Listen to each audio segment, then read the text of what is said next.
I've had a couple interesting conversations with non-mathematicians who've kind of offered me insights about math.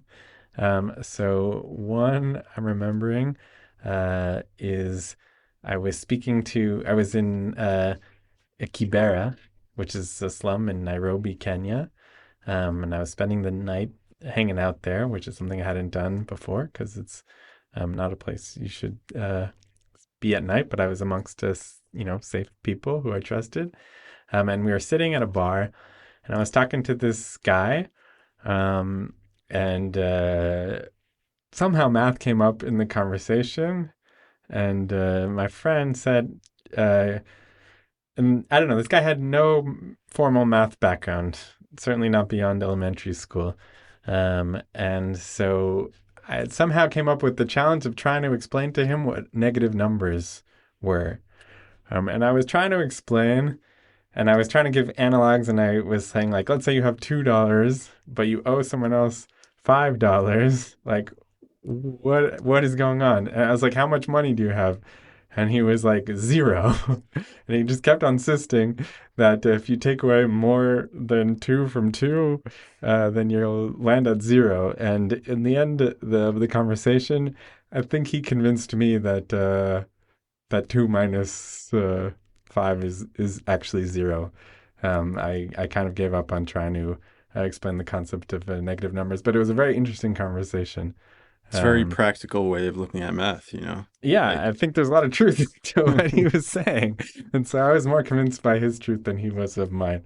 But yeah, I think that there are moments because I remember for myself, as I described a little bit, once you kind of have a mathematical breakthrough of a new concept, it can really be a watershed moment in terms of how you see concepts. I have a kind of this autobiographical memory from a couple big math concepts that I've kind of learned over the years.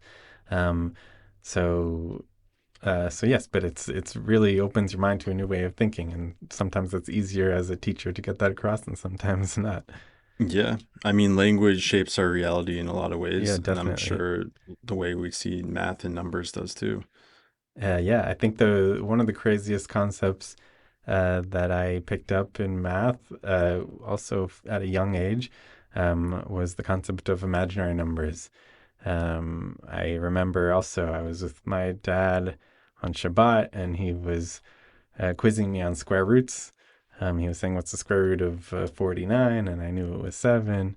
What's the square root of 36? I knew it was 6. And then he said, "What's the square root of minus 49?" And I was like, 7. I was like, no, wait, minus 7. I was like, no, wait. And then I got confused, or I couldn't figure out the answer. And then he remembered something from his 11th grade um, algebra class. So he like pulled out some old textbook of his and then introduced me that day to the concept of imaginary numbers. And I think like my initial reaction was that my head was hurting. And then he was scared that he kind of broke me.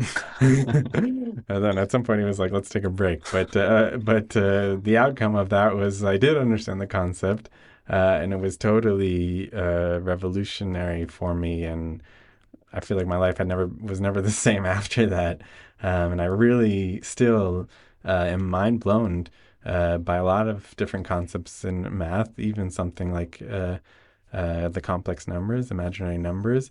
And yeah, one of area of research that I am probably most excited about or kind of proud of maybe um, is yeah developing some sort of abstract analog of imaginary numbers in a new context, or kind of honing, um, yeah, contributing to the idea in a broad sense. And it's taken me years to kind of refine these definitions as to what the appropriate analog is in this new setting.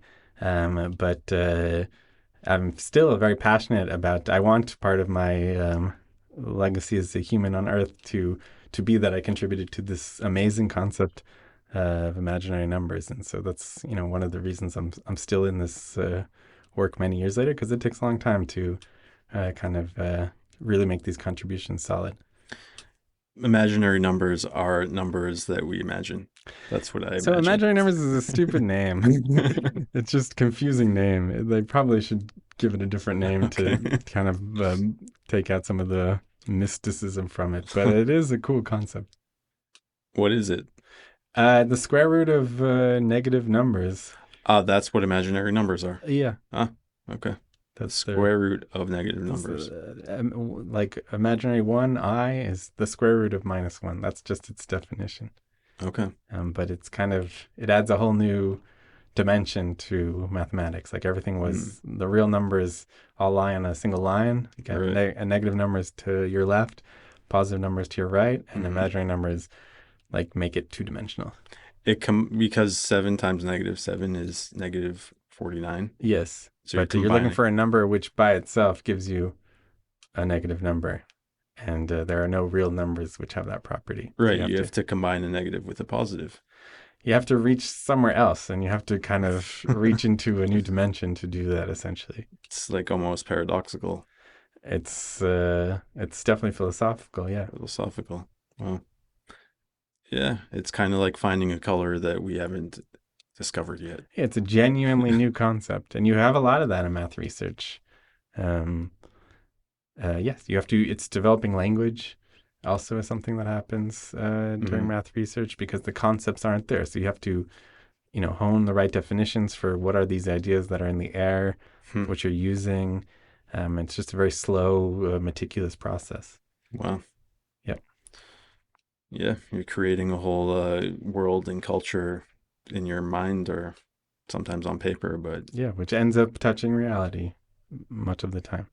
yeah, through technological Yeah. applications or maybe you'll invent teleportation one day. Bezrat Hashem. Cool. All right.